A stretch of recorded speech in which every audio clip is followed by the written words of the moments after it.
Kanchipuram వకుడా silk నాణ్యత మా ప్రాధాన్యత. మదీనాగూడ, మియాపూర్, హైదరాబాద్ లో త్వరలో శుభారంభం.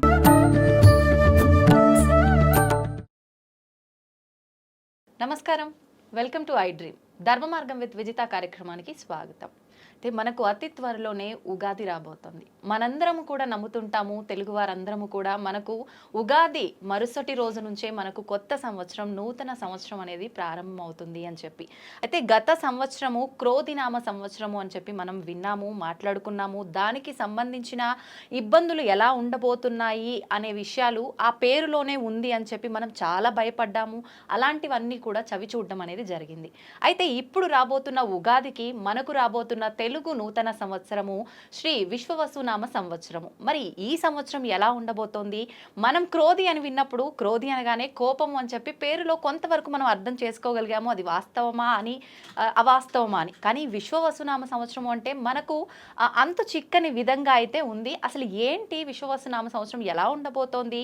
మనకు గత సంవత్సరంతో పోలిస్తే ఈ సంవత్సరం ఎటువంటి ఇబ్బందులు ఉండబోతున్నాయి, ఎటువంటి మంచి ఫలితాలు ఉండబోతున్నాయి? మామూలుగా ఉగాది అనగానే పంచాంగ శ్రవణం, నిజంగా ఉగాది అనగానే షడ్రుచుల కలయిక, నవనాయకుల ఫలితాలు, ఇలాంటివన్నీ కూడా మనం మైండ్లో కదలాడుతూనే ఉంటాయి, మెదలాడుతూనే ఉంటాయి. వీటన్నిటి గురించి క్లుప్తంగా తెలుసుకునేదాకా మనందరికీ కూడా అసలు నిద్రే పట్టదని చెప్పాలి. అయితే వీటన్నిటి గురించి తెలియజేయాలి అని అంటే వాటన్నిటిపైన మంచి అవగాహన ఉన్న వ్యక్తి అయితే బాగుంటుంది అనిపించింది. అందుకే ఇప్పుడు నేను ఒక మంచి వ్యక్తిని మీ ముందుకు తీసుకురాబోతున్నాను ఈ విషయాల గురించి చర్చించడానికి. ప్రస్తుతం నాతో పాటు ఉన్నారు ప్రముఖ ఆధ్యాత్మికవేత్త, పంచాంగకర్త. ఆయన పంచాంగ శ్రవణము అనంటే మీ అందరికీ ఎంతో సుపరిచితం. ఆయన మీ అందరికీ ఎంతో సుపరిచితం. ఆయన గురించి నేను పెద్దగా చెప్పాల్సిన అవసరం లేదు. ఆయనే బ్రహ్మశ్రీ చిలకమర్తి ప్రభాకర చక్రవర్తి శర్మ గారు. ఇప్పుడు వారితో మాట్లాడి మరిన్ని విషయాలు తెలుసుకునే ప్రయత్నం చేద్దాం నూతన సంవత్సరానికి సంబంధించి. నమస్కారం అండి. నమస్కారం అండి. ఎలా ఉన్నారు? బాగున్నాను. ముందుగా మీకు శ్రీ విశ్వవసునామ సంవత్సర ఉగాది శుభాకాంక్షలు. మీకు అలాగే ఐ డ్రీమ్ ఛానల్ ప్రేక్షకులందరికీ కూడా శ్రీ విశ్వవసునామ సంవత్సర ఉగాది శుభాకాంక్షలు. ధన్యవాదాలండి. నా తరఫున, మా ప్రేక్షకులందరి తరఫున కూడా. అసలు ఎలా ఉండబోతోంది, ఏంటి, ఏ రంగంలో ఎలా ఉంటుంది అన్నీ మాట్లాడుకున్నాం. పంచాంగ శ్రవణం గురించి, షడ్రుచుల గురించి ఓవరాల్గా. కానీ ప్రతి ఒక్కరూ ఎదురు చూసేది వ్యక్తిగతంగా ఏ రాశి వారికి ఎలా ఉంది అని చెప్పి. ఖచ్చితంగా రాశులు చూసుకోవడం చాలా మందికి అలవాటు ఉంటుంది. నా రాశి ఏం చెప్పారో ఏంటో, ఈ సంవత్సరం నాకు ఎలా ఉండబోతుందో, ఈ ఒక ఆలోచన ప్రతి ఒక్కరిలో ఉంటుందండి.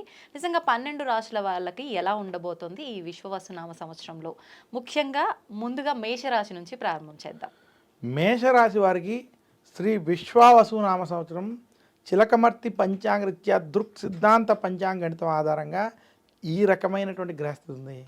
మేషరాశి వారికి ఈ సంవత్సరం తృతీయ స్థానంలో బృహస్పతి కొంత ప్రతికూలంగా ఉండడం, ఇంకా మేషరాశి వారికి వ్యయ స్థానంలో శని ప్రవేశించి ఏలినాటి శని ప్రారంభం అవడం, అలాగే మేషరాశి వారికి రాహు లాభస్థానంలో అనుకూలం, కేతువు పంచమ స్థానంలో అనుకూలంగా ఉండడం చేత మేషరాశి వారికి ఈ సంవత్సరం మధ్యస్థం నుండి చెడు ఫలితాలు ఉన్నాయి. అంత అనుకూలమైనటువంటి సమయం కాదు.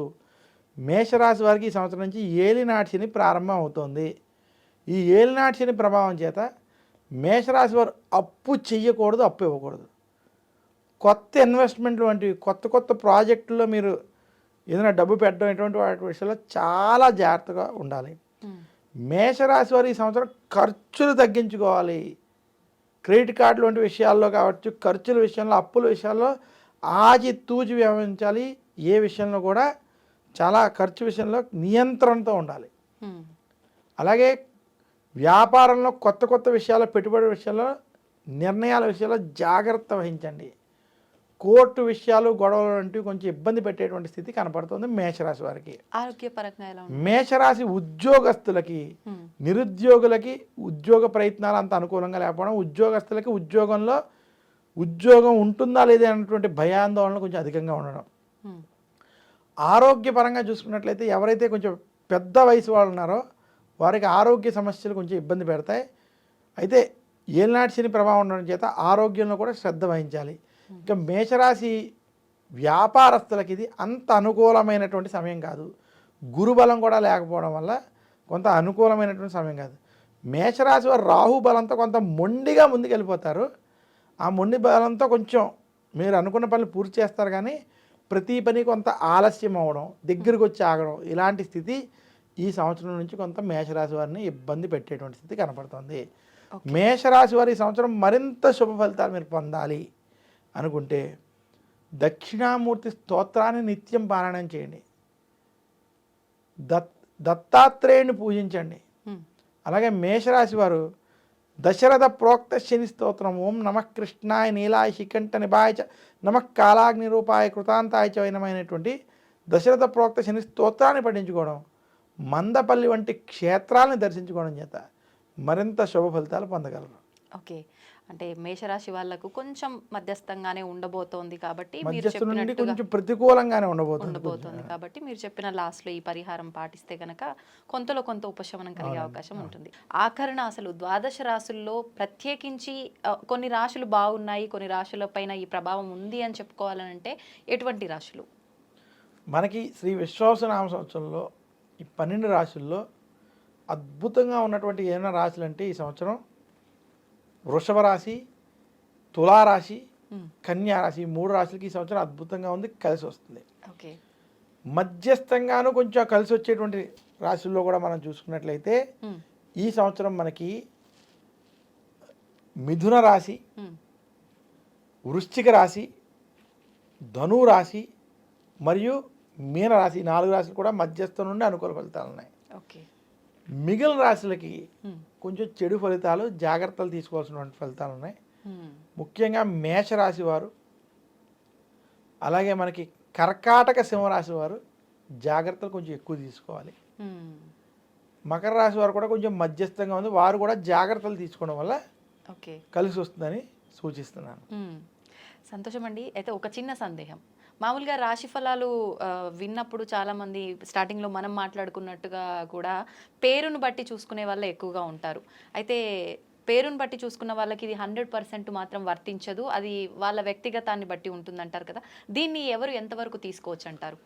చూడండి, ముఖ్యంగా ప్రతి వ్యక్తికి తన జాతక చక్రం చాలా ముఖ్యమైనది. అంటే జాతక చక్రం అంటే అతను పుట్టిన డేట్ ఆఫ్ బర్త్, టైము, ఈ రెండిటితో ఏ నక్షత్రం ఏ రాశి వచ్చిందో అది చాలా ముఖ్యం.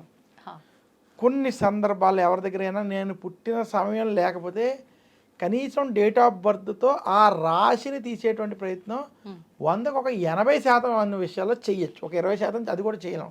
పాదాల భేదాలు రావచ్చు ఏదైనా. అందువల్ల మీ డేట్ ఆఫ్ బర్త్ టైం, కనీసం డేట్ ఆఫ్ బర్త్తో ఏ నక్షత్రం ఉన్నదో, ఏ రాశి ఉన్నదో అలా రాశి వాళ్ళు మాత్రమే ఈ రాశి ఫలితాలు వర్తిస్తాయి. ఓకే, ఆ డేట్ ఆఫ్ బర్త్ టైం ప్రకారం మీరు పేరు పెట్టుకుంటే, మీ పెద్దల పేరు పెట్టగలిగితే ఆ పేరు ప్రకారం ఉన్నటువంటిది అప్పుడు వర్తిస్తుంది. కానీ అలా ఈ రోజుల్లో 100% మందికి లేదు. అందువల్ల ఇది మనం ఎక్కువ ప్రాధాన్యత ఇవ్వకుండా మీ డేట్ ఆఫ్ బర్త్ టైంని బట్టి ఏ రాశి ఉందో ఆ రాశి ఫలితాలు, ఈ గోచార ఫలితాలు మనం చూసుకోవాలి. అవి ఖచ్చితంగా వాళ్ళకి తెలుస్తాయి, వర్తిస్తాయి. సంతోషం అండి. నిజంగా చాలా డీటెయిల్గా, క్లుప్తంగా రాశి ఫలాల గురించి అయితేనే కానివ్వండి, నవనాయకుల ఫలితాలు అయితేనే కానివ్వండి, చాలా మందిలో ఆల్రెడీ స్టార్ట్ చేసేసారు సోషల్ మీడియాలో దీనికి సంబంధించిన విషయాలు చెప్పడం అనేది.